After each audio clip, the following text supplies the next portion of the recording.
Anyway, shout out to my boy Goran. Congratulations on getting married. 30 years young. 32? I think he's 32. 32 years young. Congrats to him. It got me thinking, are weddings the best celebration? Like the best type of celebration? Weddings? Yeah. Like birthday parties are fun. Obviously, there's like a specific holidays like Christmas and New Year's. Those are a good time. That's a good question. But our weddings, I feel like weddings are the most enjoyable event that you can go to. Especially when you start getting old. Yeah. And you know the people really well type. Yeah, because like you passed, 32? What are you going to do? Get lit at your local bar? Party. Yeah. You know? Yeah. That's probably why summers are full of weddings. Yeah. So the older people get their fill. Get their I don't know. I feel like, man, I don't know. I don't think I've been to enough weddings. So I don't know. It's true. But I feel like the weddings I have been to have always been lit. Every time. Even if the music's whack, that doesn't matter. Doesn't matter because people will make it fun. People make it fun. You know? We're getting litty. Like as long as they play the Cha-Cha Slide. Yeah, there's like a few songs that you always hear at weddings. You know, yeah, your three go. Everyone will dance to. Cha-Cha Slide. Yeah. Cupid Shuffle. And then what's the third one? There's another song that they played, isn't there? There's like 4 or 5 songs that you always hear at weddings. And then here we go. Yeah. To the right. It is kind of funny too because you can tell based on the music like what generation likes that music more. Facts. Like if it's some new hip hop, like last night they played, I think it was like some 50 Cent or something like that. Yeah. All the old people sat down, and then later on in the night, like the Cha-Cha Slide came on, all the old people got back up. Cause they knew that. So it's funny. So you can like tell the generations. Yeah. Their music. Like if you play a rock song, all the older people are gonna come and listen and dance. You know, and all the kids will sit down. So we're playing like it's just kind of funny. Trippie Redd and like Lil Uzi at our weddings. Yeah, probably. That's crazy to think about. My brother, I made my brother play Chief Keef at his wedding. Yeah. Really? They played Love Sosa at his wedding. Love Sosa. Had the place going crazy. Yeah, that's kind of. It's crazy to think about. Like, we're really gonna be playing like Drake, Lil Wayne. I was about to say Chief Keef at our wedding. 90% of my playlist for my wedding is Drake. That's my only thing. My wife can do everything else. Yeah. I'm so hands off on a lot of things. Like I just don't care. And since I just didn't want to think about it. Yeah. So like for my wedding, like I don't care how much it is. I don't care where it's at. Like that's all you. Drake's on the playlist. It's gotta be. I feel like there's a few songs I have to be on the playlist. That's the follow up question though. Is weddings for the women or for the guy? What do you mean? Like who's the wedding for? Like out of the two people getting married? Yeah. I think that's so. Or is it more for the people? Like, you can break it down three hubs. Is it for the guy, for the people, for the girl, for your friends and family? Like who you getting married for? Tough. Well, I think you're getting married for each other. So I think it's the two. Okay, what's the wedding for though? Like the actual, you mean like the reception? Yeah, not like the vows and stuff. I think the reception is for like, man, that's tough. Isn't that hard? But I know like for me personally, I haven't been married yet, but I know that it'll be for me. You know? It'll be like a big party for me. You know what I'm saying? Because I know I'm going to enjoy every minute of it. Sorry guys, I'm still sick. Yeah. 3 weeks at this time. You need to go see a doctor, homie. You know what? At this, like, I'm just so like anal about my time. I'm like, I got no time to go to a doctor's office. But 3 weeks? 3 weeks is a long time. That sounds like mono. Bro, something. Anyway, back to the wedding conversation. I don't know. I think it's just like, I think part of it is for the people because you want everyone to know that you're married, obviously. Okay, big facts. You know, so you invite the people that you care about, that you want to party with. But I think it's just kind of like a big celebration. I think that's why weddings are so much fun. Because everyone there just wants to have a good time. So should they be more intimate? Like, should they be actually people that you're friends with, that you know? Or because some people go like, I've been to super small weddings where it's just like people like the homies. Yeah. Where it's like 50, 60 people, which is still a lot of people. Or I've been to big weddings it's like 250, 300 people. Like, yeah. I feel like at that point you're just inviting friends, you know? So do you just invite everyone to your wedding then? Do you want it to be a good time? Like, for me personally, I'm going to invite the people that I care about. Yeah. You know? Like, that I really care about. Like, there's people that I see, and, like, I see you, and it's, like, it's all love because I haven't seen you in a while or whatever. You're not coming to my wedding. But, like, we're not that close, you know? I only see you out and about. I don't see you because we're meeting up. You know what I mean? That makes sense. Or, like, the coworker relationship. Like, we're friends at work, but, like, Me and you don't hang out outside of work. Do your coworkers get invited to your wedding? No. Really? Not by default. No. Because my thing is like, yeah, like we're friends at work and, you know, we have a good time at work, but I've never seen you outside of work. So why would you come, you know? Why would you come to the wedding? You spend so much time at work. Yeah. 8 hours. 8 hours those people. Yeah, but there's a difference between like a work relationship and being friends with someone, you know? Okay, makes sense.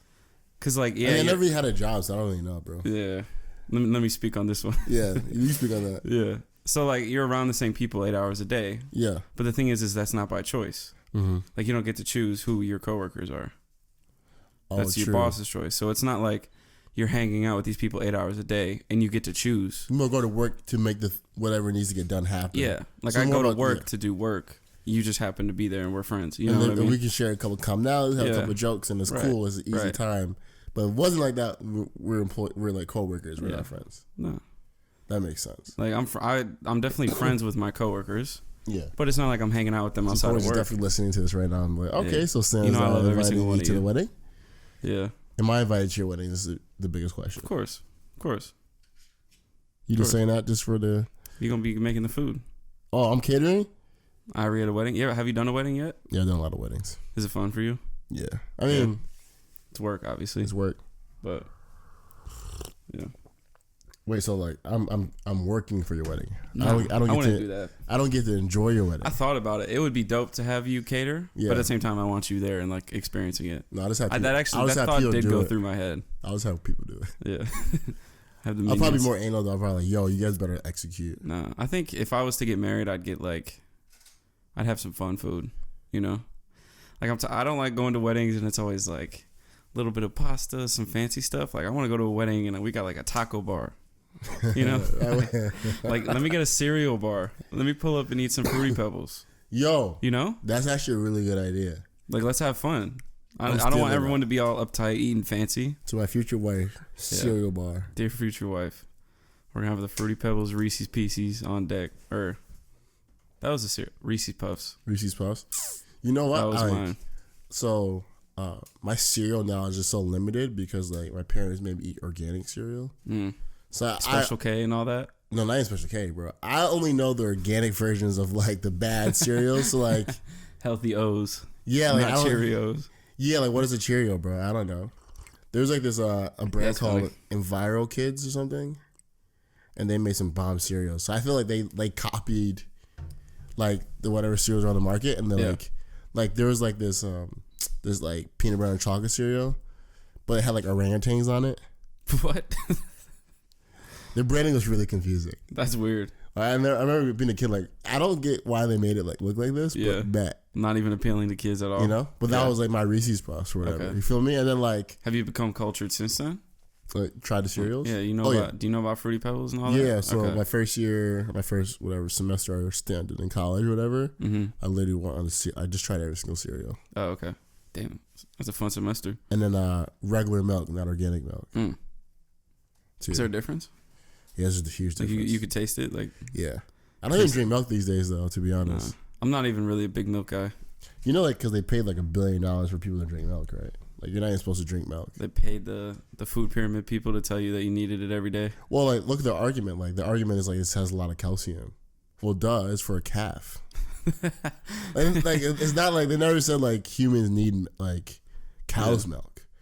It says... Well, you should drink cow's milk. Calcium is good calcium is good for your bones to make your bones strong. Cow's milk has a lot of calcium in it.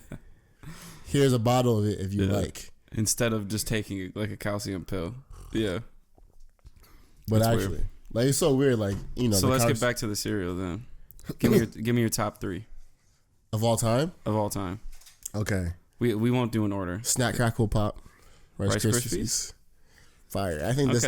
Just the branding got me there. Like the chocolate ones or the regular ones? Chocolate ones. Okay, I was gonna say the regular ones are bland. Yeah, it's not the other. Yeah, the chocolate ones are good. Though. Chocolate ones, fire. For sure. Second. Oh, you're going in order? Okay. Or maybe no order. Okay. Well, like all right, my second that comes to mind. Okay. Definitely Cocoa Puffs. Mm-hmm. So that's a solid pick. Yeah, that's like with the bird, right? Yeah. Okay, Cocoa Puffs. Love them. And I Cuckoo for Cocoa Puffs? Yeah, Cuckoo for Cocoa Puffs. Bro, the commercials got me. Man. Marketing back in the day for the cereals used to be crazy. Bro, hard. They had me convinced. Bro, shout out to cereal. Lucky Charms had me feeling like a leprechaun. Bro, dead ass. But also I put peanut butter in all my cereals, by the way. What? You should try it. It's fire. Wouldn't it be clumpy? Nah, bro. You gotta get the hard. You gotta get the smooth. Oh, like natural peanut butter? The smooth, like, you know. Okay. So you make the cereal, you know. Yeah. And you put like, I do $3 of peanut butter. A little flick. Yeah. Right, and so you get in there and then like, okay, it starts like mixing with the milk and you like get a little chunk of peanut butter. Like, jeez. All right. So you got Rice Krispies, the chocolate, Cocoa Puffs, and then I'll have to go with. Ooh, this is gonna be hard. It's gonna be a hard one for me because like my brain went to Puffs. Okay. You know what Puffs are? Those little the straight up Puffs, like the corn puff, whatever. I think remember those Puffs? Corn Puffs. Are they called Puffs? I think so. I know what you're talking about. I just don't know. Okay, I like those a lot, but I don't know they're in my top 3. Okay, but those came to mind. Lucky Charms came to mind, classic. And then like you can't go wrong with Lucky Charms. I was about to say like Lucky Charms like but then also like it's great, whatever the Cinnamon Toast Crunch. Tony the Tiger. Is it Cinnamon Toast Crunch or no? No. Wasn't he Wheaties? No, was he Wheaties? Oh wait, Tony the Tiger. What cereal did he do? They're great. Yeah, isn't that Cinnamon Toast Crunch? No. It's not Cinnamon Toast Crunch. What is it? Do you know? Frosted Flakes. That's what it is. But maybe I'm thinking Cinnamon Toast Crunch, though. Cinnamon Toast Crunch is bomb. I think that's what I'm talking about. Okay. So, yeah, Cinnamon Toast Crunch. That's my 3. Cinnamon Chocolate Toast Rice Crunch, Krispies. Chocolate Rice Krispies, Cocoa Puffs, and Cinnamon Toast Crunch. That's solid top 3. Yeah. Growing up for me, we always did, like, the Aldi brand of cereal. Shout out to Aldi. I'd have these conversations with people. They know what you're talking about, right? And I'd be like, I can't even think of the names anymore. But they'd be like, yo, you ever had Fruity Pebbles? I'm like, huh? You mean Fruity Rice? You're talking about Fruity Rice, right? Shout out to Aldi. Man, it's saving money. Fruity Rice? Yeah, you ate the off-brand if you got the bag cereals. Did y'all ever get the bags? Yeah. Because you got the box of the normal stuff. Yeah. But Meyer would sell like a bag of the off-brand. And that's what we would get. Last you like 3 months. Still for days, bro. It'd be like, hey, bro, it's the same thing, bro. Just some cereal. But listen, when I was like 13, this girl named Jada, she lived in my neighborhood. Mm-hmm. And she was like, yo, have you ever smelt cereal? No, I was like, no. What a weird question. I smelt cereal? Oh my God, cereal smells so bad, bro. I stopped eating cereal for about like, till I was like back in college. Yeah. It smells bad? Bro, next time you get some cereal, just smell it. Just in general, like any cereal? Yeah, cause it's like wheat, bro. It's wheat and sugar. That doesn't even make sense though. I feel like if I smelled some Lucky Charms, it would just smell like marshmallows. Nah, bro. Okay. So the thing is, like, you don't smell cereal. You pour it in there. You pour the milk on it, and you eat it, and it tastes good. You don't go around. No one goes around smelling cereal. Well, you're right about that, right? I'd have to test it. I don't know if I believe you. I smelled some cereal one time. About put me off. And she had a line of some Fruity Pebbles. And she had me smell syrup, like maple syrup. Yeah. Oh yeah, that's good. He smelled it. Yeah. Oh, I don't like the smell of maple syrup, bro. It smells like maple syrup. I think you're tripping. No, bro. It doesn't smell like maple syrup. I think you got placebo. Like by itself. Not like on some hot pancakes. Like, go in there and take a whiff of maple syrup sitting in the bowl, it's gonna smell like maple syrup. No, bro. I'm telling you right now. All right, let me smell it and you just be like, ugh. But right. I didn't stop eating maple syrup. Maple syrup was fire. Can't, bro. I put maple syrup on my eggs. Really? Like maple syrup. Oh yeah. Has this I'm like Buddy the Elf from Elf. Put syrup and candy on everything. Bro, I feel like shout out to Elf. I feel like should I do my top 3 real quick of cereal? Oh, that. I got my bad. No, I cut you off. You're good. What was I thought you already said it. 1 is definitely Fruity Pebbles. Definitely. 2 is this tough. Reese Puffs. Ooh. Was definitely number 2. Clutch. Love that. Chocolate and peanut butter that just play well off each other. Man, I love me some peanut butter, bro. 3rd is honestly Honey Nut Cheerios. Oh shit! You know what? With some honey, oof. People be sleeping on Cheerios, bro. Cheerios are good. Love me some and Cheerios. It's good for your cholesterol. Yeah. Make you live longer. Genius level marketing right there. Make you live longer. Like I don't think a really sweet cereal is really good for your cholesterol. But eat this pure sugar right here. What is good for your cholesterol? What is cholesterol?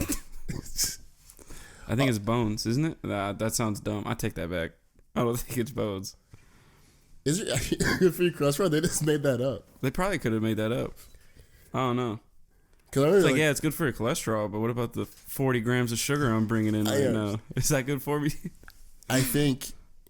Although, I guess in terms of cereals, Cheerios are probably one of the healthier ones, for real. Is there actually they just market it as I don't know. I mean, they have whole grain ones. Man. It's like saying, like, we got brown rice. I got brown rice cereal. That don't mean nothing. Yikes. Shout out to Cheerios, though. Shout out to, like, cereal commercials. Because like, as you made me think about this, it's kind of like going back to, like, man, they used to go it's hard great with those commercials. Cocoa for Cocoa Puffs, like Snack Crackle Pie, like the Reese's Puff music videos. Yes, you bro. remember that? They had that dude from Everybody Hates Chris, right? On one of those. Yeah. Yeah. Cinnamon chocolate flavor. Yo, man, cereal commercials used to be were they so all owned dope. by the same brand? Didn't Kellogg's own all those cereals? Isn't it Millville?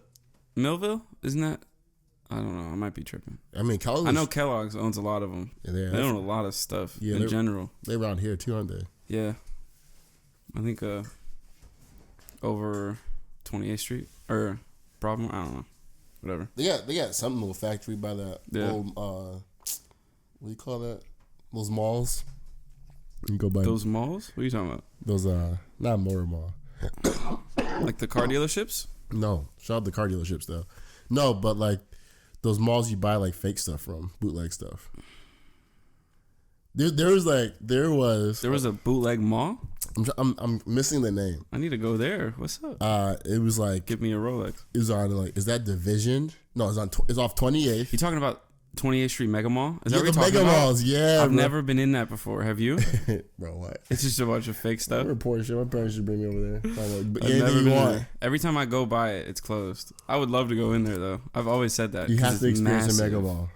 It's massive. It's just like a farmer's market type of thing. Yeah, farmer's market where anybody can rent like a little. Bro, and people going hard, bro. That'd be tight. You got hats you never seen. Can you haggle people? Yeah, bro. Oh, I mean, dude, that's my spot. There's this guy. His name was Chris. And he always had the movies. For real? Like, I remember filmed on an iPhone. You know, it's me and my sister. So my dad was like, yo, we're not about to go spend $80 on the movies right now. So what we about to do is get this Lion King on this DVD. And we're about to put it in the crib. And it's always messed up. But like, man's did come through in Milan. I remember that Milan. I think I still have that Milan disc. That was hot. That's funny. I'm like, bro, you just buy Milan. Like, that was perfect. Did it have a case? Nah, bro. Or did he just give you the disc?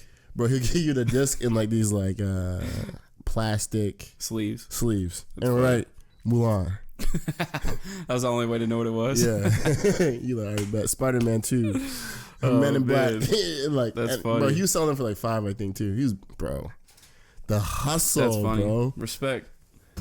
I'd have to go in there. Yeah, I'm gonna see if I can get a booth. I love haggling. Do you like haggling people? I do like haggling people. Yeah. Dude, I could do that stuff all day. Bro, cash is king always. True. People always just say a number. You can always like bring them down. Yeah, bring it down. Yeah, that's crazy. Would they sell like fake clothes and stuff, like fake shoes? Yeah, bro. That's so dope. I mean, it's like I need to go. The conversation about fake, right? Like, it's a real shirt, but like, did Gucci release that shirt? I don't think so. Yeah. Sometimes Gucci's wrong, like spelled wrong, like G's going the wrong way. Oh my cousin, my older cousin. He had like a Saint Laurent tee that I knew he got from like the Mega Mall because they spelled Saint Laurent wrong. It was like Saint Laurent. No one knew any better, probably. It was like Saint Laurent or something. Saint Laurent, no T at the end. Yeah, and he's like, I got that Saint Laurent. I'm like, bro, Saint Laurent. What Mega Mall did you pull up to and drop 20 bands on that for? like that's funny. And he's like, what do you mean, bro? Bro, I got this from the outlet. I'm like, shut up. The outlet. What outlet, bro? Saint Laurent outlet. That's not a thing. Get your ass. Bro, that's funny. Yeah, drop 500 for a Saint Laurent tee. Sheesh. Speaking of dropping 500, yesterday, just out of curiosity, I saw one of my favorite UK rappers, Dave, post a picture on Instagram. Big shout out, Dave. If y'all haven't experienced, no, I'm not even gonna get into it. People hate on UK music too much. Say that, and we'll go back to UK rap for a second. Yeah, we gotta. Anyway, he posted a picture. He was rocking a Stone Island tee. Shout out Stone. I think it was a sweatshirt, crew neck, something like that. And I was like, you know what? I like it. It looks dope. I know they're expensive, but I'm just gonna check. Yeah. It's like, all right, how much is a sweatshirt? I'd rock it. You know, I need a sweatshirt. It's got to be on sale. It's summertime. Check it. I find one I liked. It was green with the little Stone Island patch on the arm. Yeah. I was like, okay, this is dope. I'm gonna get it. I was set on getting it. Yeah. I checked the price, or I put my size in, medium. Checked the price. It said $599. Yeah. $599. Yeah. For a sweatshirt. Yeah. Took my phone, closed the browser. Like, yeah, not threw today. The phone. No, sir. Not today, Sam. No. Yo, you're not gonna catch me. I got caught up in the Stone Island in the luxury clothing. Yeah. For a stint. You got caught up. You made more than one mistake. Yeah, I thought I was someone who I wasn't. Let's put it like that. Shouts to AK Ricks, by the way. Man, big shouts. You see, lucky you want online. You walk into AK Ricks, bro, you feel like they make you feel like you can afford anything in that store. They hyping you up like, you want some vodka, you want some this, you want some that. You like, yeah, let me get some champagne. Oh, right? Really? Yeah, bro. They hook you up. So you give you drinks. You little champagne. Keep trying on clothing. Everything looks amazing on you, right? Right. Of course. Everything. Then you get that and then you bill. start putting it, so now you're feeling yourself. You looking good, and you're like, man, this Stone Island feel nice. Yeah. You feel me? And then you're like, all right, like, let me get the Stone Island pants and the shirt. You walk up to the counter and she's talking about $1,400. You're like, bruh. But now it's too late. You done drank 2 mimosas. Yeah. She done spent an hour with you. Liquid confidence. You feel like your boys looking at you. You know what I'm saying? Like, everyone's there like, come on, buy it. Yeah. They check out, they give you the nice bags. You like, man, that's all I have to my name is $1,400. You swipe that card. Come on. You made that mistake? Yeah, I went a couple times. And then I found out $1,400 for a shirt and some pants. Don't ever do it. Are you playing, bro? Yeah. What? Don't even make any sense. But they do be having the discounts, and that's when I be telling people, yo, pull up. Cause that $599, bro, yeah, listen, cause that $599 is 70% off. Oh. So you spend like $100, $200. Now that's like still a lot of money. Take it and resell it. And like, the flip game 101. Flip game. A lot of people doing that nowadays. They really are. Shout out to StockX, bro. Yeah. That's the shoe one, right? Or do they do everything? Apparel and all that? They do everything, I feel like. Everything? Anything that's in the hype world. $1 billion valuation, haven't made profit. That shit's scary. For reselling stuff? Yeah. Wow. I don't get how they're not making profit. Like, what's crazy is to think about how much money those companies make anyway. Like how much money Nike makes, Adidas, and then you factor in all these resale places. And that's all money that Nike and Adidas don't even touch. Well, that's my question. Though, is like, there has to be like Nike and Adidas playing in those spaces. They have to like allocate something to themselves, and they throw it on a StockX. I feel like in the business way, that makes smart. Let's say you're making like 400 shoes, right? Since you manufacture, make 500. Put $400 product at retail, and then like have 100 that you can flip. Like the new Dana Armstrongs that came out, the 3D printed ones. I think they dropped around like 200, 300. They're going on StockX for $1,500 right now. People paying that too. What is crazy is that Nike and Adidas should have like capitalized on that and put some sort of marketplace on their site where you could buy and resell. Well, I think that's what they should have done, and then just take like 10% or something. Well, I think that's the game StockX, GOAT, all these brands are playing. Like they built that platform because Nike's business is like manufacturing tech, like figuring out how to like produce things. Right. So like I think what like StockX is trying to do is like trying to like show Nike like, yo, you could have your own place, and sell shoes for way more money. Yeah. The issue is like, how does that affect your relationship with Nike? Because like you go with Nike, you go with Adidas, you're not spending more than $300 with them. Like, it's like probably the highest they'll go. Yeah, and even that's high. And even that's super high. So like for Nike, I would say like between 1 and 200 probably. Exactly, more right. Is like majority of it. Majority of their stuff. So like thinking about like why would you?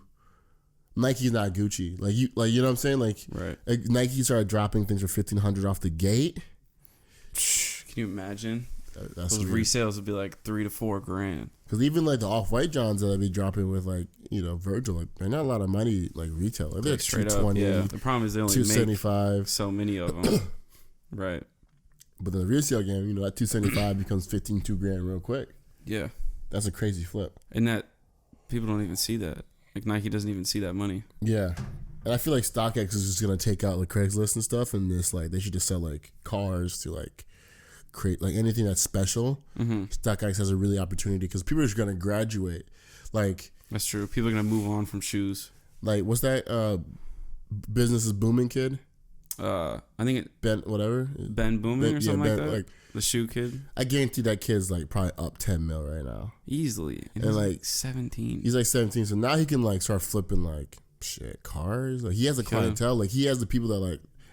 Or he could just take that money and invest it and get out of the flip game. Or just flip houses. But like the flip game is like, you know, every business is a flip. Right. You make a product and you sell it for higher than you paid for it. Right. So like, you know, whatever game he wants to get into, I feel like StockX could be that platform though. Like he doesn't have to go build a company. Yeah. You know, like he can just go on StockX and sell like, yo, DJ Khaled's selling his one-of-one Maybach for like 1.2. Yeah. He has a brand. He posted. He bought it for 600. Yeah. Or he sells it for DJ Khaled, gets 10%. Right. Yeah. Interesting. I mean, that just goes into like influence and how valuable that really is. Like that kid with Ben Boomin or whatever, he's got like a couple million followers. Yeah. It's like he could sell stuff for celebrities. Yeah. Just based off how many people follow him. Exactly. And granted, how many of those 2 million people can afford expensive shit? You know what I mean? Even 10% is still a lot. Yeah. Even 5% is a lot. Yeah. You know what I'm saying? That's the thing. Yeah, he's at 2 mil, like 5% he's straight. Yeah. Like, and even the other opportunity he gets, like other brands pay him, like it's crazy. Like, shout out to it's crazy how much money is in like having a following, really. You know? Yo, it's especially if you got the following off doing something successful already. Like the YouTubers who get a big social media following. Yeah. Because then you're making money off YouTube, but now you can use your Instagram or Twitter to promote to, you know, X. And then you make a bunch of money off that promo. And then, we made money off the Instagram thing. How about I make a video for you? Boom, make more money off that. It's a different game. Oh, yeah, I'm already famous. Throw me on a Netflix series. You know, you're talking about brands, like levels. You know, the idea of becoming J-Lo, like turning like people to companies. Essentially what you're talking about. That's what like, YouTube creates, Facebook. Like, that's what people are becoming. Like, what happens when J-Lo or KSI or Logan Paul or Jake Paul are no longer like the person is JakePaul.com. Yeah. Like, I heard something crazy that like Logan Paul, whatever, was making like, he's like a few M's off selling merch, bro. Really? That Maverick merch? Yeah. Yeah, like he's moving units off of that? Bro. Wow. Yeah, they're making millions off that. And then not even counting how much money he makes off YouTube already. And like their appearance fees and like their and how much money they made touring. Off boxing. Bro, like Lord knows how much money they made off that. They boxed and made a couple mil. Like just some YouTubers. Some YouTubers were like turning people into companies is like. Yeah. So you think that's like the new wave? Like it's been the wave, bro. It's not gonna be, you don't need a business, you just need a brand. You know? Like you are the brand. Yeah, and that is your business. Yeah. Like the idea of like who do you work for? Oh, I work for Logan Paul. You know? Literally. Not like Paul Industries or whatever. I work for Logan Paul's. Yeah, that's what you try to do. Like, you know. I mean, I'm sure that's how a lot of people that work at, shout out to my big brother, he works at SpaceX. Oh, I'm sure like people like that are like, yeah, I work for Elon Musk. You know what I mean? Exactly. Because he's so much bigger than the businesses he owns. Yeah. And like that's what drives his business. Yeah. Like you low key buy Teslas because of Elon. You low key buy from the Boring Company because of Elon. Yeah. You high key bought Apple stuff because of Steve Jobs.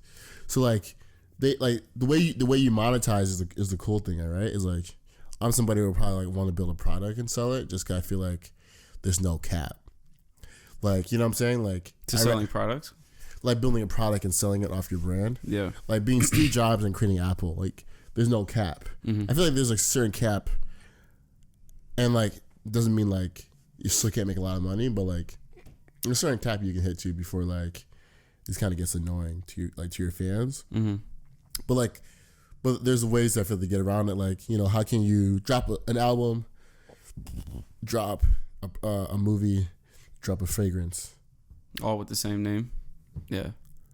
Like the Kardashians been doing it. Like you watch the game that they've been playing. Like they get these followers, all off their names, and like, you know, Kylie's a billionaire selling makeup.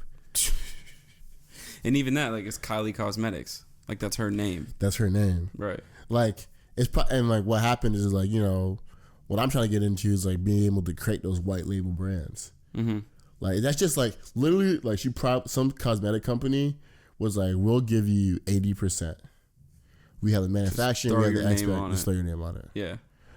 And that's a brand deal. And same thing Nike did with Jordan. Yeah. Yeah, Jordan. So it's like, you know, I feel like that, you know, has been happening from the beginning of famous people. Yeah. But like now it's crazy because like anyone can play now. I feel like I just learned that just like by watching and just like figuring out like, oh wait, that's what like people are talking about. Like becoming a Logan Paul. What does that mean? You know? You just gotta be like tapped into everything. Think about like the thing about Odd Future and Tyler, like, they did it too. Mm-hmm. Tyler the Creator now is some big artist who has a big brand, Logic, you know, and like these are just regular people who's attached themselves to an idea, to a brand, and built that, and people fell for it in a sense of like people identified it with it, people liked it, people wanted to support it, right? And then like they can just like brands has a deal with Converse, you know, like it's just like, yeah. What is Odd Future even? What is golf even like? Yeah. You know what I'm saying? Like just T-shirts at the end of the day. Mm-hmm. But it's cool to me that you can like I don't know. You can do things like that, like Jeff Bezos, Amazon. Like it's just like cool stuff, and like in Tangent, you know, like Vincent. I mean, I think it's just like the internet age, the social media age, kind of opens the door for that. Yeah. Like if you want to be famous off of everything you do, and you don't, I guess famous is the wrong word. If you want to be successful for a variety of different things, like that's actually an opportunity now, you know? Yeah. Like LeBron James not only is successful and known for basketball, but like my man's invested in Liverpool and he's running a school down in Akron. You know, it's like you can really do whatever you want. Off his name. And like that's where like, you know, that's half the battle. Me and Parker were talking about this today too. It's just like, yo, listen, like, I feel like everyone should like if you have like you're charismatic, right? People like you. I'm charismatic. People like me. If you have that kind of like DNA towards you, or people just like gravitate you, want to listen to what you say, like that's half your battle. Like for like, and I even say this like my first, you know, I didn't want anyone to know that I owned a restaurant. Like, I don't do anything for clout. Yeah, you know what I'm saying? Yeah. Which is like for someone who I am, that's counterintuitive to my what I'm trying to get to, like. Because I'm almost a larger than life personality, like I have those kind of attributes in me. Like either I really don't care. I'd rather be the guy in the room that no one knows than like some of the people do know. Mm-hmm. But I realize that like I do have that ability, and like I won't get to where I want to be if I don't. Like you should capitalize on that. Yeah. Exactly. Because like that's what I bring to the table. Like I can sell stuff. Yeah. Like, but like that's not my strong suit is like me being me, and like getting people to like. Right? Buy into that kind of stuff. Whatever it is. And like that's like, man, you understand that and how to leverage that, like that's half your battle. True. But then like also like don't just do it for the clout, like have a foundation. Like Logan Paul, Jake Paul, like they made videos every single day. They were funny and violent. Like they have the work to them too. So it's like they can put the work in, create really good content, but then also they have like that talent, right? It's like what happens if you have talent and you work hard? Yeah, you become LeBron James, some Michael Jordan. Yeah, Sam Hurtwell. Yeah, that's true because a lot of people will say like, "Oh yeah, I could have made it to the NBA if I was 6'8" and however big LeBron is." Yeah, but it's like, I mean, like you go to the grocery store, you might see a cat who's like 6'8", 6'5". Yeah, I mean, he's not in the league, so it's really not. It's not easy as everyone thinks. Like you really have to work, and Logan Paul, Jake Paul are a good example. Like it's so easy to say they make a bunch of money off making YouTube videos, but it's like it does take a lot of work to film, edit, and all this stuff every single day. And they did that. And I'm sure now they're at the point where they can outsource it. Yeah. But originally, these dudes were camera all the time. Camera's always on. Film everything. You got to edit the video. You got to be up all night editing the video, coming up with ideas for tomorrow. Imagine like having an idea every single day. record it, edit, shoot it, get it out. Like that's hard. It is hard. And like going to the gym. And regardless of how you feel about those guys. I was listening to like some sports center, forgetting his name, but he was talking about LeBron James, and he was like, "Yo, like this man works out hard. Hires nutritionists, like personal trainers. He has his foundations, and he like knows how to be LeBron James too. Right. That's hard to balance all that. Mm-hmm. No scandals either. No Shout scandals. out to LeBron. Like, bro, LeBron is the definition of a role model. I swear to God. You saw the viewership went from like 20 million for the playoffs to 3 million because he's not in it. Yeah. The LeBron effect. The LeBron effect. He literally like. They can't. If I was gonna give my kid anyone to just like look up to and be like, it's LeBron. Work hard, keep your head down, don't get involved in any scandals or press nonsense. Yeah. Give back to the community. Make bread. Make bread. Make impact. And the biggest thing is just like always invest in yourself.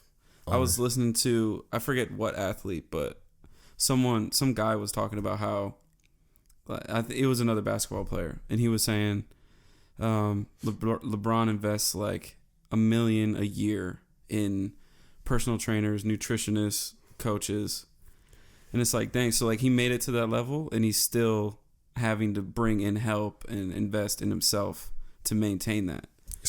And it's like, dang, like compare LeBron to the other people in his draft. Like Dwayne Wade's retired now. Mm-hmm. Chris Bosh is out of the league. That's for health reasons. But Carmelo's basically out of the league. Yeah. It's like he's the only one who stayed around. And like being that old and putting the work in. That old and he's still. Because like, so like the conversation about chasing it to make it, whatever you want to get to in life. And then like, okay, I'm working my butt off to get to this point. And then you get to the point and then you realize that like you have a decision to make. Like a lot of the reason why you see such like people who make it to NBA, these are the best players in the world who kind of like fall off is because like they made it. Like you work your ass off, you get to the NBA, you get your $10 million contract, you made your money, and then like what's your motivation to keep going? Is like people who want to be not only make the money but be great, be Hall of Fame. Like being the best at something is like the most like scariest position because you still have to continue to like trailblaze. Yeah, and it's like. Everyone's trying to take your spot. And like, I was talking to, we had a team meeting. I was talking about this today, like not today, but a few days ago. I was like, man, like people can't take like the work that we put in away from us. Like you can say anything you want to say. You don't like my restaurant. You don't like any of my businesses that I do. You don't like me. But you cannot take away that I come here every single morning, 6, 7 a.m. And I leave every single night, 11 p.m. You cannot take that away from me. I built this. Yeah. Yeah. You know? I did it. I painted my building. I made my chairs. I made my food. Yeah. I mean, like, you know what I'm saying? Like, I found people that helped me make my menus. I made my logo. I'm not even a designer. Like, you cannot take that away from me. And then, like, as I'm, like, you know, moving up and people are respecting me, like, now is it, like, I got to deliver every single time. Every time you come to a restaurant, I got to deliver now. And it's like, okay, I got to a point where I have a little small foundation. I got people that support. Now it's like, okay, I want to be the best at doing this thing. Now it's like the chase to like be that and then like get there and then continue to trailblaze because it's like I want to be like, it's not about the money for me, it's not about the clout for me. I just want to be the greatest to ever do it. And it's like I want to like change the way people look at things that whatever I attach myself to. Like I love doing things differently. I like seeing how people do it. Yeah. Take it, digest it, and like, all right, we're gonna do it like this. And because like I like being an individual, like being unique, but like that's like the game. I feel like you want to be great at anything, or you feel like I feel like you're born that way. Like I really feel like it. Like you're born great. Yeah, I think like you're born great. I feel like you have to unlock it, but I feel like there's something different. I talk about it in sports a lot, right? Like I remember playing basketball with people, and then seeing someone who had it, and knew like instantly like I'll never be like that person. Especially it's more prevalent when you play soccer. Because soccer, everyone, or football, or whatever you want to call it, but you have to play it like everyone has to put the work in. Everyone has to be conditioned. Everyone has to learn the fundamentals. But you like get exposed if you're not ready. You're not ready. You get exposed like, oh, you're tired. You didn't run your miles in this week. You can hide on a basketball. You can hide on basketball. You can hide on football. You cannot hide during soccer. You can't hide on the pitch. So then, like when you're playing soccer, right, and like especially in the forward position, and you're playing defense, whatever. Watch the people who are really great. There's things that they're doing, like Messi, Cristiano Ronaldo, like that, like you can't teach. Right. Like that's born into you. Right. Like you can't teach that move. You made that move up. Yeah. Like the fake, like that's like the talent I'm talking about, right? That's like something you're born with. Like you put the work in. We're all putting the work in. We're all working hard to get that ball from you. Mm-hmm. You knew to take it this way, bring it back around, stop it, and score. Do something nuts. Like, yeah. But bro, come on, like that's not his drill. Right. Like, yeah, you can work on your stopping and starting techniques to get a little better. Yeah. But like that IQ, that like, I think that's what I was gonna say. That's what you're born with. I think it's up here. I don't think there's so much as like physical talents that you're born with. Obviously, besides like height, weight, and all that. Yeah. But I think it's all mental, like the way you approach the game. Yeah. Like basketball is a good example because it's such like an alpha male, alpha person sport that like you're either born with the ability to nonstop attack, or you're going to be born with the ability to, your job is to be in the corner and shoot. You know what I mean? Exactly. Like, but there's players that just, they're always trying to attack and get to the cup and score. Like, that's why I'm saying that it's such a mentality thing. Exactly. Like some guys, like we'll go to the soccer thing. Yeah. Some guys is, if there's two people on them, they're like, all right, I'm going to pass the ball away, which is probably the smarter play, right? Yeah. But some guys are just like, you won't take this ball from me, and that's it. Exactly. So like, yeah, there's two dudes. It's like the Kobe thing. Like there was 3 dudes guarding Kobe, he'll shoot. Yeah. It doesn't matter. It's just like you're just born with that. Mm-hmm. Like it doesn't matter who's in my way. I'm gonna win. You're gonna win, and like even like and you can attribute that to anything. And even knowing what to do in that situation, like like the smartness of like. I was like, I've been watching like Kobe when he breaks down plays, and he was talking about the Kawhi play. That show that he does is crazy. Yeah, crazy. And he was like, the Kawhi pull up a shot. He's like, man, you gotta be strong for this play. You gotta work on your legs. Like that's training and stuff. But like that's that IQ. That's like that level of like breaking things down to like oh my, like I don't know how to explain that. I get in those modes just too. Minute details. Like when I'm in my aggressive business talk. And like I'm like planning, mapping things out. People are like, how do you even think about that? I'm like, dude, like, there's not a book that I read. Yeah. There's like things you got to see or things that you're born with that you're able to attack on, and you got to use those skills. And it's just like, you have to develop them though. You can't you're not just born being great. Like you got to like put the work in. Mm-hmm. But even like the podcast, starting that and putting the work in and like figuring out how to like get it out. But like the little things that we say that people attach onto, like that's. That's not some script. Like, there's no script here. We didn't like play, Yeah. But that's the difference. I think like finding those moments and using those like get me super excited, and especially in businesses that I do, because it's like waiting for those things those like little sparks, 100%. And the fucking exposing it and going hard and like, right. That's what 3 you get excited in. About. I'm gonna dribble in on you because I know Vincent can't hold me to my left. I'm gonna pull up on you and win it. Yeah. That kind of confidence, and it's true though. Like that Kobe like killer instinct, like I'm gonna draw 60 on you, bro. There's nothing you can do about it. Nothing you can do about it. Like LeBron going off, scoring 50 points. But you can attribute that to anything. Like there's people like that in business. Yeah. They're like, I'm gonna be the most successful in the world. There's nothing you can do about it. I think a lot of those people are the ones that you see like drop out of prestigious schools to like buy in on themselves because they think they have the next idea. Yeah. So you got to double down, triple down on that, Exactly. And those are the people like, doesn't matter who's in my way, I'm going to win. Yeah. And I respect those people, and I was laughing about this because like, I'm for the people who are unassuming. I'm for the people who are not going to procedure school. Yeah. I'm for the people who are trying to build a real business. Like not saying Facebook's not a real business, but I'm just saying like the people who are like, all right, I can't code for shit.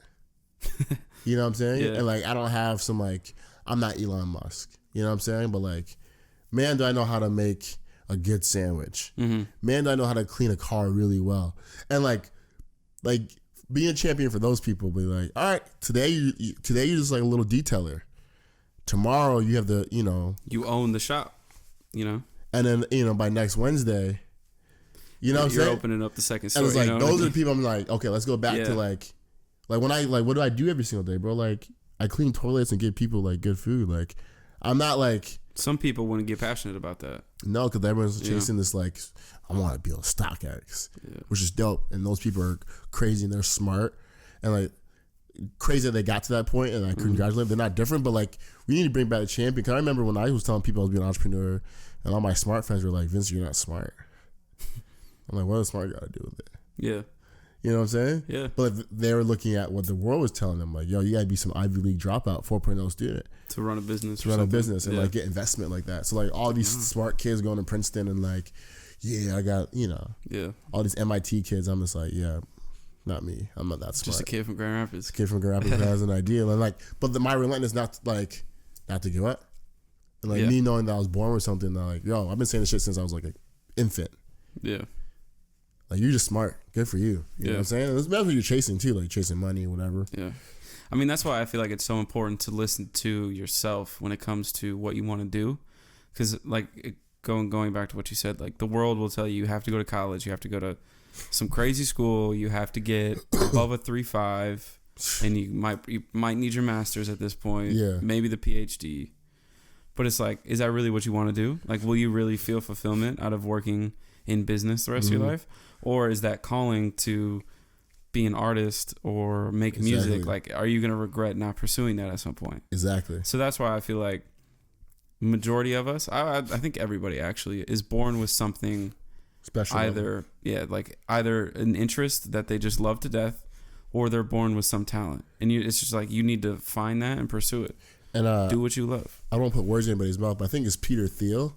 And he had a great, leading off that, he had a great comment. He was like, people become or aspire to be things that are in their world, right? And it was like, I see and Parker told me about this too. He was like, listen, so many people, like, if you have to say or something, right, like screaming out to the world, you're probably not that thing. But if you're like, hey, should I do this? And people are like, yeah, then you probably are that thing. And like what Peter Thiel was saying is that, like, man, like, how many people that we know want to make music? Right, but how many of their friends are making music, or people in the world making music? It's like, do you want to make music for real, or because the people you're around, people you look up to, are making music? Like, what is your thing? Yeah, like, I'm not doubting you, but like, all 10 of you all probably not all are supposed to be making music. Yeah, probably just have the work ethic and probably can make music, and probably like have somebody. Let's be honest, like, do you have that Drake gift where Drake hasn't dropped a whack song? He dropped a song with Chris Brown and it's fire. In one day too. In one day, so like, whether he has writers, but even that, okay, cool. He knows what to do and hear a song and make it hot. And it's like that's talent. Like, you can't. But I mean, even in like the music thing, like, maybe you're not supposed to be the rapper or the artist. Yeah. But someone's got to make the music videos. Someone's got to make the beats. Exactly. Someone's got to promote the music. You know, so like you love music, but maybe making it's not you. You know. Exactly. Maybe your love for music can transition into, you're an artist manager and you promote, you know what I mean? Exactly. So it's like, that's what it goes back to what we were saying. Like, find, like, there is something that everyone loves. Yeah. Find that and like bring them together. Hone in on it, you know? Like, so, like maybe not even like, even telling people like, I tell you, like, maybe you should own your own business, bro. Like, it's a lot of work. Like yeah, it's like some people are the better second guy or the third person. Guy. You know what I mean? And it's like, I feel like everyone wants to be especially in this community, everyone wants to be the boss. Everyone wants to be the man. Everyone wants to be that separate but equal. Yeah. Like, I hate that so much. And it's like, being the boss all the time is not always fun. Right. Like, it's not what it cracked up to be. Like, oh, I want to be the boss. Like, bro, like, me every single day, that's hard. People just want to reap the benefits of it. What benefits? Know? Like, what are you looking for? Like, notoriety. Notoriety? Like, you know what age we live in. Yeah, but like, you want to be able to say, oh yeah, I own a restaurant. Cool. Yeah. So that's really what it is, though. But like, what is it? Like, what does that mean? That's what I'm saying. Like, yo, hey, my name's Sam. I own a restaurant. I was like, cool. So like, all right, Vince, what do you spend your time doing? Cleaning toilets. Yeah. That's what you're saying. Yeah. Clean toilets, take the trash out, and get shit on everybody that comes in that who doesn't like you know what I'm saying? Right. Like, that's what I do every single day. That's what you want to do, or do you want to be the You want to be able to go to a party and say you own a restaurant. You know what I mean? I don't go to parties. I don't got time to go to parties. Yeah. I just think it's like a priority thing. Yeah, exactly. You know? But I feel like people like, the idea like the 2, 3, 4, 5, 10, whatever, like man or girl, like it's cool, bro. There's like, nothing wrong with being an employee. It's a weird age we live in where people like think like that. Because there's nothing wrong with working for someone. Nothing wrong with working for somebody. No, like, just work, do what you love. That's like the moral of life, honestly. Exactly. Like, if you really want to be, I mean, we'll come up with like, if you really want to be a writer, there's nothing wrong with working at a newspaper instead of owning your own publication. Exactly. You know? Because owning your own publication is you're in a different business. You're creating a platform for writers to come to you. Right. You're saying like, hey, I'm not that great of a writer, but I like reading great content, and that's why I'm creating a business where people can come write so I can follow and read my best content. You know? Versus like, you know, being the writer. Like, and sometimes you have the talent to do both. Like, I can cook and run a restaurant, but my goal is like, I'm a business operator first. Yeah. Like, I'm good at running businesses. Yeah. That's where my talent comes in. You know what I'm saying? Like, doesn't matter where you put me in, but like, it's like someone who loves to cook. They're probably better off like being the head chef at some crazy restaurant. And being the important part in creating this thing for that person versus like, all right, because like ownership is not like what it's all cracked up to be. Like, yeah, maybe you might make a lot of money, but that's not guaranteed. You know, it's guaranteed that you're getting a paycheck every single week if you're an employee. Yeah. My paycheck's not guaranteed every single week. Yeah. And what's funny to me, I think about this a lot, is... And it's less than what people think, actually. Like, I make fun of people like my mother, like, you make more money than I make. I'm like, what? I'm like, yeah. You look at a restaurant business, you're profiting 5 to 10%. Gross. Per plate or just like in general? Sheesh. So you do $1 million a year, you're only on the best case scenario, you're making $100,000, 10%. Yeah. Before expenses. And $1 million a year is a nice restaurant. Yeah. Yeah. That's before expenses. Right. But you're probably more 5%, like $60,000 before expenses. Oh, your home went out. That's $5,000. Yeah. So there goes 45. Oh, you got to do. So you really made like 13 for a whole year worth of work. Yeah. It's not what it's cracked up to be. Right. But the general manager made 65. Yeah.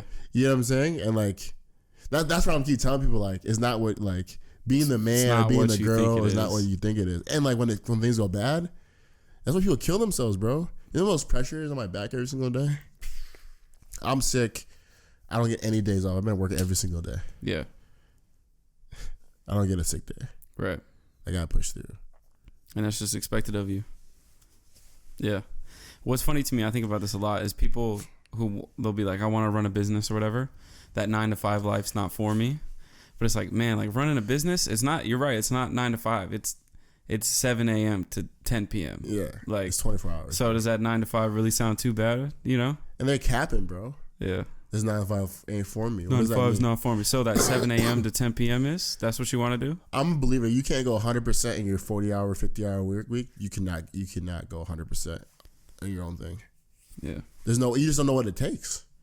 Yeah. I think it is a little bit different though, because most people do is they can't give 100% in their day-to-day job because they don't care. They're not passionate about it. But they come home and make music or whatever and give 100% to that. You know what I mean? I think they try to justify that they're giving 100%, but they're not. Because part of being successful is doing the things you don't want to do at 100%. Like the funnest thing, my guess is the most enjoyable part for an artist will probably be performing. Right? I agree. Probably. But there's so much work before you get to the performing. You gotta come up with 20 songs. You want to sit in a studio for 60 Do you want to learn how to like make a beat, how to edit a beat? Do you want to like make sure you know how to do promotion? Do you want to is that the most enjoyable part? No. Yeah. But that's the stuff that makes you more successful, right? Right. So like when you talk to people, like, and I argue people all the time, like, yeah, bro, I'm in a dead job, you know, I can't wait to do my own thing, go 100%. Like, I'm like, bro, you BSing. Yeah. And you can't go 100% in your job and like put the work in. I doubt you can go 100%. And like, doesn't mean you're great at it. Mm-hmm. You know, doesn't mean like you're enjoying it, but like I mean the work part of it, right? Yeah. Or like getting to a point where you can just get to where you need to go, or doing 100% of the sacrifices you need. Like, yo, I hate this job. I'm making 60 a year. If I can say 12 a year for 5 years, and I can do my own thing, that's you going 100%, diving into your thing. But a lot of people just talk, dude. Like they don't really mean it. You know what I'm saying? They just like, yeah, bro, I'm trying to do this music, or I'm trying to do this art, or I'm trying to my own business, like. It's like, are you really trying? Are you really trying? You really putting the work in? You just want to. Or you just want to. Yeah. Or like you got to really be careful what you say. Be careful what you ask for. You will. I believe people get what they ask for. I think everyone gets in their life what they ask for. And that's a cry topic for another day. Yeah, I don't know. But I believe that like subconsciously you get it. Now I'm not talking about circumstances though. Like you're born into a situation or whatever. Like that's different. Of course. Right? But like your life, I believe your life caters to you. You get what you're looking for. And I feel like if you're brought up in a negative situation and like you're probably naturally pessimistic and naturally negative, that's where you find yourself in those situations. Not saying you can't, but you have to break and be an optimist. And same thing like, you know, like the success or the good boy club comments. Like I've been around a lot of successful people and like they have issues and problems too. It's not like perfect. Of course. But like when everyone in your life is like trying for that, that's what you become. Mm-hmm. Right? Everyone in your life is being a doctor, being a lawyer, being a great artist, whatever they're attacking. That's all you know, right? All you know is like to go out and be successful. Like that's all you've seen. Mm-hmm. And if you're not that, you're the black sheep. Like why are you not doing anything in your life? You're weird. Right. It's the same thing if everyone in your neighborhood is a drug dealer, gangbanger. Like it's all that you know. Nature and nurture. Like it's all that you know. It's not even bad or worse. It's just like this is what you know. Yeah. And whatever we demonize in society is what affects us. True. Right. That's a whole different conversation. But it's right though. Like you become what you're around. You know, like if you grow up in a family of people who are entrepreneurs, you're more than likely going to try something. Exactly. Or like if everyone in your family went to college, you're probably going to go to college. Yeah. You know, if you grow up in the streets where everyone's got a gun and everyone's selling drugs, you're more than likely going to do that. Exactly. You know? And it's not even better or worse. Like sometimes college is not for you. You don't know any better. Sometimes gang life is not for you. Yeah. Some people are really good at selling drugs. Yeah. It doesn't mean I support it. Yeah. But it's like, that's what they're really good at. Yeah. You're good at it. Which means they're really good at buying and selling things. So the idea is like, yo, like, can you do this same talent of buying and selling? And put something it in else. Shoes or real estate, selling houses. It's the same game. Right. Like, it's not anything different. You know when to buy low and sell high. Right. Like, that's a talent. That's like, you know that. But like, they'll never know that if they're in a situation. And it's ignorant for people like, for me or anyone to be like, just change your mindset. Yeah, like, that's not fair either. Yeah. Like, you know, it's more like get educated, you know. Well, what does that mean? Like what I'm saying is a lot of people who come from the streets selling drugs, they don't even know how simple it is nowadays to go and learn about stocks and turn that same flip into stocks. You know what I mean? I think they just don't know where to start. That's what I'm saying. Like get educated on how to get involved. Well, like it's like get educated. Get started, I guess. Well, the getting started part is like, well, what does that mean? Yeah. So like I take all my drug money and put it in the stock market. Is that what I do? Like, you know what I'm saying? Yeah. Like maybe that's true. I mean, I guess it just goes back to what we're saying. Like you become who you are around. Like they don't have any role models teaching them about stocks. So why are they going to turn the drug money into stocks? Exactly. You know what I mean? Or like understand like, okay. So yeah, I get what you're saying. Probably was more better strategy for you is probably taking that money and buying back your neighborhood. Because that house that's $30K is because the hood you can buy and sit on it. Yeah. Cash money. No one's going to ask you any questions. Yeah. It was built like, you know, like playing like those kind of games, but they just don't like they just don't know because people are not really telling them. But like also like coming to their level, like understanding like, yo, like telling a kid from a successful family that like who doesn't want to go to college, they're like, yo, you can be an artist, you can make music, like so much more in life than being a lawyer and a doctor. Like they don't want to listen to you. They just don't know that. They haven't seen anyone do that. Right. It's the same thing telling some kid who has to like walk around every single day and go through BS. That he can be a doctor, lawyer, he can be creative, he can be more than an athlete, more than an artist. Like, which is like, that's which hard. Is what you got to respect the people who are able to pull that off. Insane. Like, wow, you really came from nothing and turned yourself into something self-made, whatever. That's hard work. Like what? Like that's once in a million stories. And like, you know, and like I seen it up front because of my parents. Like I'm from a foreign country, so I've seen like what it takes. You want to tell that story? I think people would be interested. Like, you know, seeing like my parents come from nothing, right? Like nothing in a sense of like, not like, you know, they had hope and dreams. They had something. They had a work ethic. But like coming from a small island where like the hope to make it to America or London or getting out of the island is the goal. Right. Getting out of it and all the talents, all the things, and then have to start over again. Like, was that the goal for everyone? Or just them? I mean, like the American dream you're sold on, whatever that means. Oh, okay. Like that's true. They grow up in you're that from time. a foreign country, like you come to America because like America's free. Only other people understand. Like I had a great conversation with like one of my customers about this. He's from Yugoslavia, and he was just like, "Listen, it's funny in a country where like you could do anything.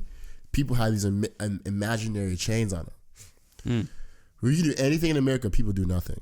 And then like when it takes no balls to do anything in America, nothing. You just do anything you want to do." Essentially. Yeah. Right? If you wanted to rent a place right now and open a business, you can. You can. Yeah. Try and do that in a country like Jamaica, Russia. Like, that's a different conversation. Yeah. You can't just open anything, bro. Right. You know, it takes balls to, like, do that. Because, like, that's super hard work. Right. So, like, you know, seeing people come to America, like, from a foreign country and do it, seeing it firsthand is, like, you really have that, like, you can do anything. Was that the immigrant mindset?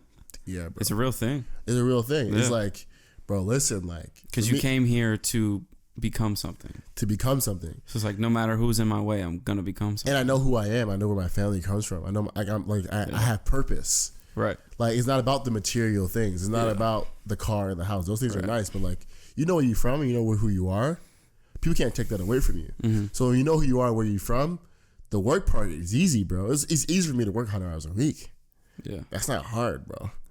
I know who I am. Yeah. I know what I stand for. You know what I'm saying? The hard part is taking all that baggage and standing on it and, like, delivering and executing. Right. Because it's like, all right, cool, I can do the work, but now I got to execute because I'm taking care of my family with this. You know? So it's different for me. Like, it's not like I'm doing this because it's so easy for me to do it. I'm doing it because, like, oh shit, it's easier for me to do it here, but now I got to execute. And I have purpose. I want to be something. I want to show kids who have stories like mine, who look like me, who don't look like me, who could like has similar attributes, right? Can, like, go for it and be like, yo, you can do it too. And it's like, don't chase anything but you doing it. Like, fuck the money, fuck everything else. Just, like, you doing it, in my opinion, is the reward. The process. Know what I'm saying? Yeah. The process, like, you doing it. Like, I think that's something Gary Vee talks about a lot. He's always like, I'm in love with the process. It's not so much the results. The results are like, because you fall in love with the work. Yeah. And then it's like what you get out of it doesn't mean as much as doing it. And I think, like, even for me, like, yeah, you fall in love with the work, but you just like you doing the podcast is the thing. Yeah. Like, not even like recording and editing, that's dope. You love that shit. But, like, you actually sitting down and having the conversation.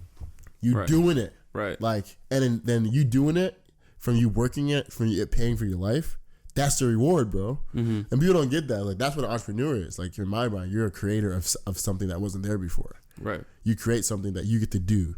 Like, you get to play Monopoly every single day of your life. That's doing it, in my opinion. It's like, that's the win. Like, I get to do what I want to do. Period. That's the win. Not anything else. I feel like that's what Gary Vee means. I feel like any entrepreneur, once you start winning, it's like, wait a minute, I get to do what I want to do.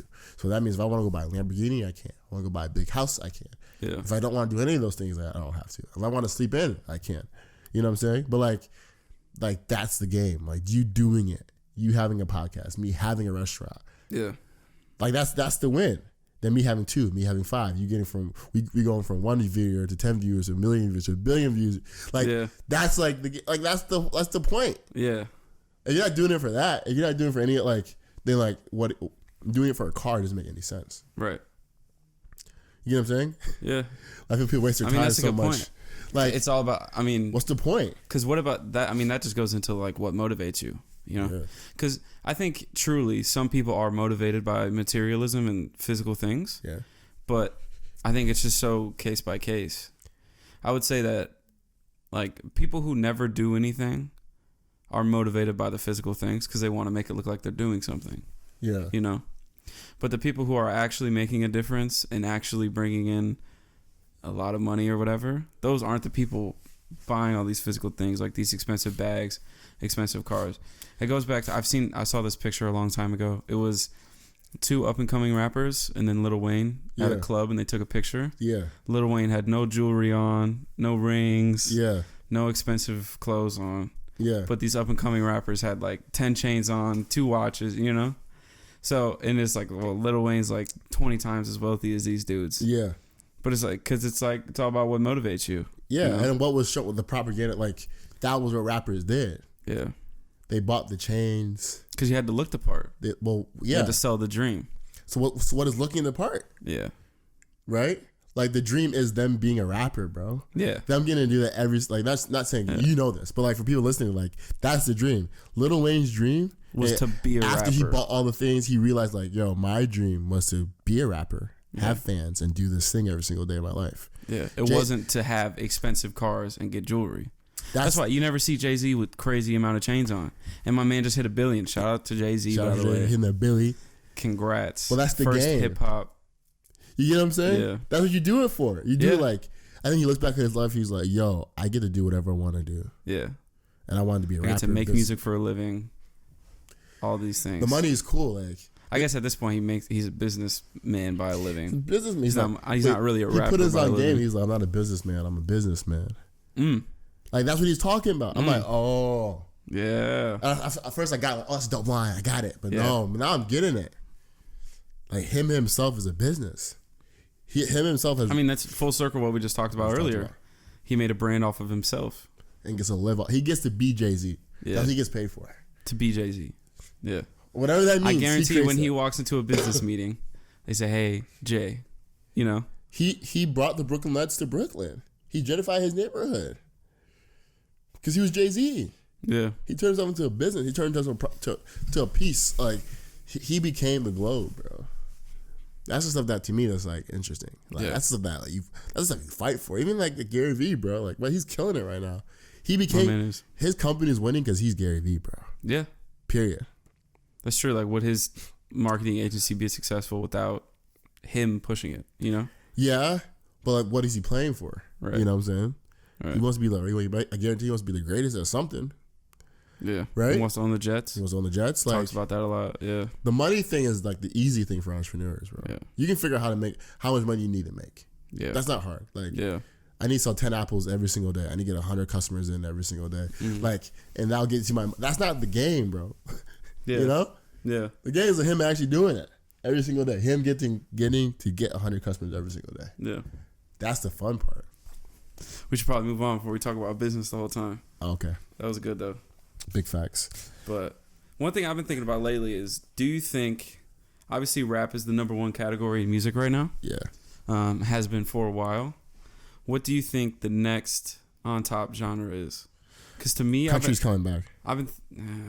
It's country, bro. I don't think it is. It is. To me, I think it's gonna be R&B and like soul music, because like I hear a lot of the transitions that these artists are making. Yeah. I think Drake had a big, like he introduced singing rap. Like I think Drake is gonna lead the wave, because like if you listen to a lot of his music, he kind of does like R&B style songs nowadays, and just like certain people like Lil Durk. If you remember, like back in the day, he was making drill, like kill people Chicago music, and it was dope. Music. And now he's making like sing songs and stuff like that. Yeah. So it's just like with how many of these rappers are transitioning to like sing rap. Yeah. I could see people like Daniel Caesar and Gold Link. Like I feel like those dudes are gonna lead this new R&B wave. And Chance the Rapper. Chance, he's transitioning.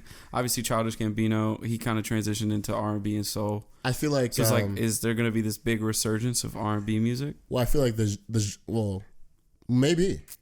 I mean, at this point, like Georgia Smith, is that her name? Yeah. Like, dude, there's so many up and coming R&B singers. I think so. I haven't listened to it yet. It's like, I feel like the idea of popular music is now, like, what is considered pop is gonna always change and be forever changing. First, rock music was like pop music, and country, and then now it's hip hop, and now it's like, so the genres always will be pop. Yeah, but I think country is gonna come back. I feel like this mix of like R&B and country. Shout out to Lil Nas. Well, but even before him, like this Houston, like that South movement about like, like incorporate a little drum beat. Yeah, like that's gonna be. I'm not talking. It's probably a new age kind of country, but it's gonna be like that country fusion or whatever country they're calling fusion. This. That like heavy guitar, that heavy melody, like that sing song. That's true, because I think if you think about, I mean, Future's a good example. Like every big song he's had, it's always some beat with some live instrument. Like a lot of times it's the flute. Like whenever you hear Future going over a beat with a live flute in the background, you know it's about to be hard. Exactly. So it's like maybe the shift is just going to be the live instrumentation. Yeah. And people just want to hear that. And obviously country does that really well. And if not country, so my first bet would be like country first, just because I feel like for the American ear, we're not talking about worldwide. We don't really know. But like for the American ear, I think that. But for worldwide, it's gonna be the Jamaican, Afro, and Spanish mix. Yeah. Afro bashment, all that. Over techno house music, and then someone rapping over it. All in one? You think that like all in one? Yeah, because that's what Europe is. Like Dave and all, they're rapping off of that African mix meets garage house like music. Jamaican grime. Yeah. Like, you think that'll transition though? We were going to talk about this. I think so. Like the UK music, you think that'll? I think so. Because I've shown a lot of my friends. I've shown UK sounds, and they just don't like them. But I don't know if that's because of the accents so much as the music. The music is good. Because like obviously we saw what happened when Drake hopped on those type of beats. They're a little bit early. Yeah, it was a little bit early. They'll argue that they don't like it, but like half of Tory Lanez sound is that. Yeah, Tory Lanez transition there. Like, Tory Lanez is fire. I'm like, well, that's Afro. He literally, he went Jamaican with his music. Yeah. You get what I'm saying? So like, maybe it's the accents. Yeah, maybe that maybe could probably be the new wave. Maybe because you're coming like, yo, but this is hot. They're like, nah. Yeah. I think it's the accents. I think once there's American artists that embrace like Afro bashment and those Caribbean drums. Exactly. Because for me, it's like you cannot listen to like the lyrics and say it's whack. You can't listen to the beats and say, what part don't you like? Yeah. Tell me what you really don't like.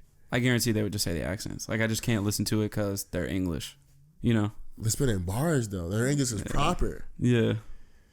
You know what I'm saying? Like I know, but me and you, we like it. Yeah. Like Octavian. It's tough for me to say like. I play Octavian to people, and they tell me it's whack. I don't trust them. To everyone listening, pause this, look up Octavian Little, listen to that song, and then jump back into this conversation. And listen to Dave. Any of Dave's songs was fire. J Hus. Like these people are killing it right now. On the London King. Yeah. People I can't trust. People that say that music is whack. People that eat at Burger King. Like there's a lot of people that eat at Burger King. Bro, you like Burger King, I can't trust you. You cannot trust someone who likes your favorite burger's a Whopper, bro. Like, we can't talk. No. There's no way, bro. No. Think about people who like Burger King. You don't trust them, do you? Well, I don't know. Like Burger King and that's your favorite place is different. Like it or your favorite place. I cannot trust you. Nah, here's what it is, bro. If your favorite place to get a taco is Taco Bell, if your favorite place to get Mexican food is Taco Bell, I can't trust you. You know? Like, there's no way fast food can be your favorite restaurant. I mean, it totally could, though, bro. But it shouldn't. It shouldn't. It shouldn't be. If I'm like, yo, where's your favorite place to get a burger? And you tell me a Whopper from Burger King. I can't trust you. Like, what? That's weird. Huh? That's weird. Yeah. You said McDonald's or Wendy's or Steak and Shake. Okay. You're like... Maybe Burger King's just slept on. Burger I don't go there enough. Bro. See? But that's just because I'm trying to cut out fast food, though. You're a trustworthy person. Anyone who someone who drives makes their way out to Burger King. There's no way. Why are you hating on Burger King so bro, hard? You just can't, bro. Like Burger King's just so sketch. I don't know, man. 10 nuggets or 20 nuggets or whatever it is for $1.50. Bro, how's that a thing? Feed the fam for $1.50 because it's not chicken. It can't be trusted. Nah. Like McDonald's. I would love to see where they make those at. Man.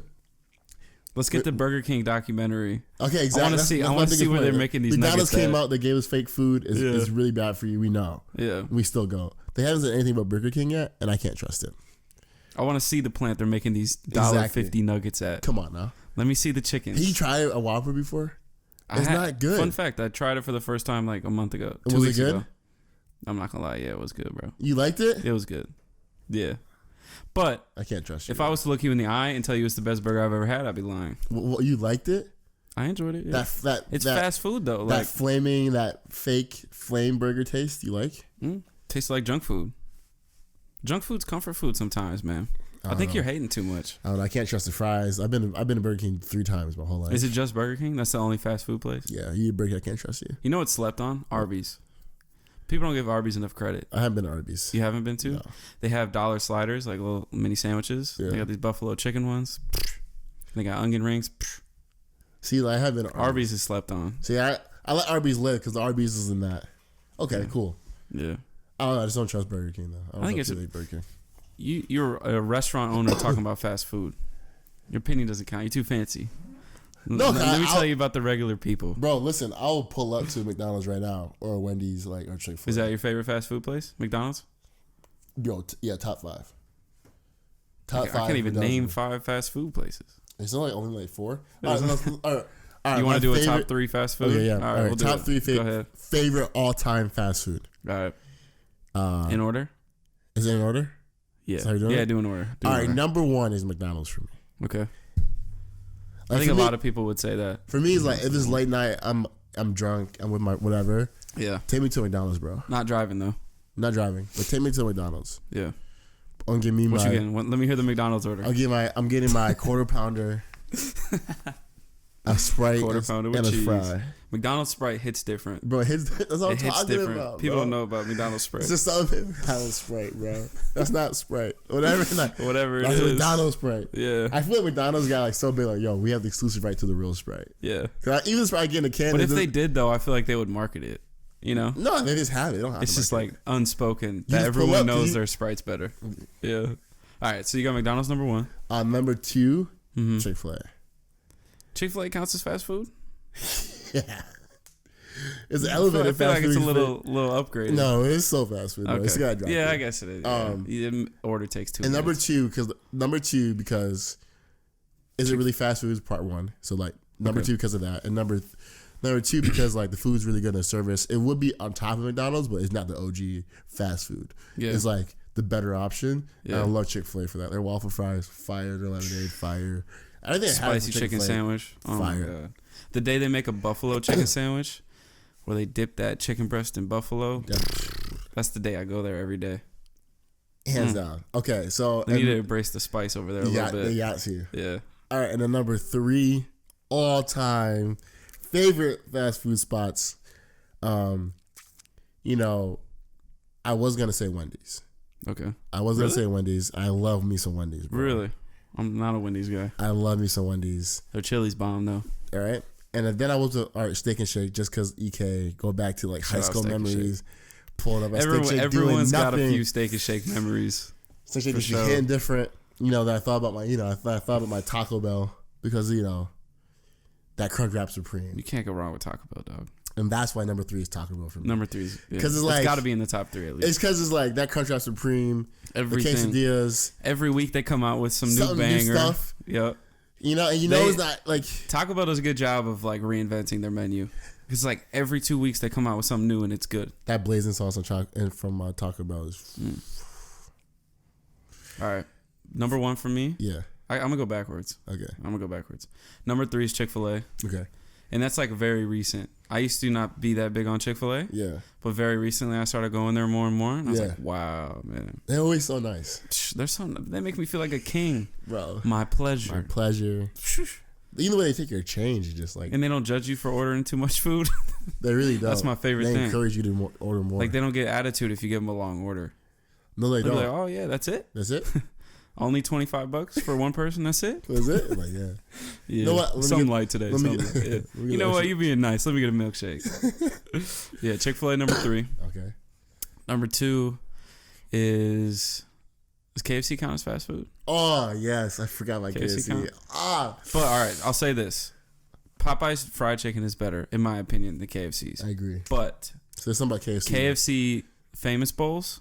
Oh my god. Oh, the little chickens and the mashed potatoes, gravy, corn, and chicken. Oh my god. That is that's for that reason alone. They're number 2. They be taxing though at KFC. They do. But those things are $5 $40, and you're like, how? We got a bucket of chicken. Like, yeah. Anyway, number 1, Taco Bell. Oh, easily. Grew up on Taco Bell, man. I think it's like a Midwest thing. I grew up on Taco Bell. I think it is too because we don't really have good Mexican places, really. Yeah, I mean, we do got some fire ones. We have like I'm knowing that now, but like growing up, I didn't know about tacos. There's so much. I didn't know about tacos El Cañado. I didn't know about any of that. There's something about Taco Bell. Like I don't consider Taco Bell Mexican. There's something about it. Nah, it's not Mexican. It's food. Like it's Taco Bell, bro. Yeah, it's its own genre. It's comfort food. No, the meat. It's hangover food too. It's meat, cheese, and bread. And that's why people have been like Taco Bell. Yeah, yeah. It's like, bro, it's basically a burger, but like it's not. And they got potatoes too. Like, that's why it's basically another. It's basically some Midwest food. Yeah, man. It's easy. It's not spicy. Yeah. It's flavorful. It's quick too. That's the thing. I mean, and they're open late. Man, I like me some Taco Bell, bro. You know, now I got my hunger going. Yeah, I'm getting hungry, bro. Sheesh. Cheese. All right. Yeah, I love me some comfort food, man. Love it. But yeah, so the music thing, talked about that. Any new albums you've been listening to? My Polo G dropped album. I don't know how you want Polo G. You ever heard of him? Yeah. His album's crazy. I've been listening to that. I heard a couple songs off that. T Grizzly dropped an album. I haven't had a chance to listen to it yet because I've been on the Polo G thing. Dave B. Dave B dropped an album. I haven't got to that yet though. Dave B is it good? Oh, man. Is it good? Shout out Dave B. Shout out to Sango first of all. Man, shout out to Sango. Dave B's killing it. Yeah, Dave B's nice. He's on that R&B rap wave too. Yeah, Dave B is interesting to me. Like he's a song away from really blowing up.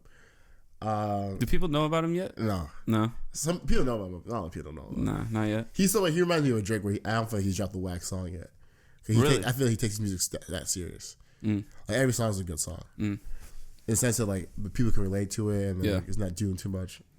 Davies album I've been listening to heavy. Mo Stack dropped an album. That's some UK rap for y'all.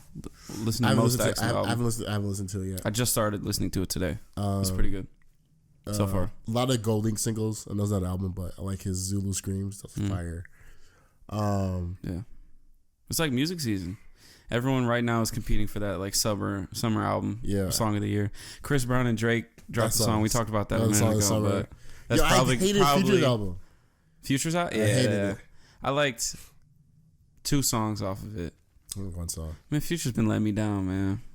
I think the only time Future was dope when he had the collab with Drake. I think that was the peak of it because like Dirty Sprite 2 you can't hate on. There was a lot of classics, bro. I mean, yes, he like up and up and up and up did the collab with Drake, and then I feel like he's just kind of going down. For the music he's making, I want to hear him talk about the baby mama drama, dog. Yeah, I want an album 50. about. I want to hear about Future as a dad, like and like how you're dealing with being a single dad. That's what I want to hear Sierra about. is like clowning you on that's what I want to hear about. Like, I'm tired of hearing about drugs, man. Switch up the material. Yeah, exactly. You know. Shout out to 21 Savage, man. That was random. Why you saying that? I was thinking about the song X that he has with Future. And 21 Savage is somebody who I liked all his projects so far. He's someone who's like continuing getting better. Oh, Cole too. But that's besides the point. But 21 Savage is probably one of my favorite artists at the moment. That's like what he's all about when he's really. I feel like I don't know. He's been kind of quiet. Like when he came into the game, he was dropping music all the time. Yeah. And I feel like now he's transitioning into like album every year and a half or so. Which is fine. There's nothing wrong with that. You got to be good to do that though. Oh. Because there's a lot of rappers like that try to do the year and a half thing, and you're just not good enough. You're not good enough. You're not good enough. You know someone who deserves way more respect, who doesn't get it. Shout out to everyone that said Vince looks at his phone too much. Yeah, sorry. I'm late for I gotta go in a second. All right, like we'll wrap it up in a bit. Igor, Tyler the Creator. Yeah. We talked about that. He gets his credit. I feel like everyone kind of respects him. He does not get his credit, bro. No? I don't think so. This man, from Goblin till now, has not only progressed as an artist, has not only grown up as an artist, but has executed on making different music and making people like it. Yeah. It's hard to do. Flower Boy is nothing like Igor. No. And Igor but you can hear where the inspiration came from, though. You know? We producing all his like if you were to take every album, if you took every album and listened to it through and through, I feel like it would kind of sound cohesive because you could hear the growth. You know what I mean? Yeah. Like a lot of the sounds that we're hearing on Igor, you got glimpses of on Flower Boy, you know? And that's what I mean. Like it would kind of sound cohesive if you played them back to back to back. I just love what he's been up to. Yeah. And what he stands for and like him being different and like he's definitely our generation, you know. Yeah. Like, just like doing his own thing. We talked about that last week though. We did, but Speaking of last week, we didn't do much of an introduction today, but shout out to everyone for showing us a lot of love. Last episode hit like 200 plays. That's crazy. And it's only been like 4 days. It's crazy. More love than we expected. And thank you. I appreciate it. We're going to keep going. We're going to keep building. There's a lot of things we got to improve upon, obviously, but that'll happen with time. And I'm good with my phone. Yeah. We'll have Vince put his phone away. I'm starting a vlog too. You're going to start a vlog? Yeah, I'm starting a vlog. For real? Yeah. Tell the people about that. What are you thinking? I can't give you too much. Okay. But just like showing the life of a restaurant owner? Yeah, showing my life and the things we're up to. Daily, weekly, monthly? Have you thought about that? Weekly starting. And then probably into daily. That's sweet. But starting off weekly for sure. Is that a coming soon thing or are you still working on that? I'm thinking I shoot my first episode on Tuesday. I double check Are you going to try to film the whole thing in one day or are you going to show like a week of life? Different. Everyone's going to be different. But I just like capturing these moments. I think the first the first videos were definitely gonna be like, it's called It Affects Everything. That's like the idea. Okay. And like that's gonna be like, I think a killer one. So look out for that. Ding. All right, guys. Thank you once again for everyone who tuned in. We'll be back next week. Yeah. Yes, sir. Catch y'all later. Take away. Peace.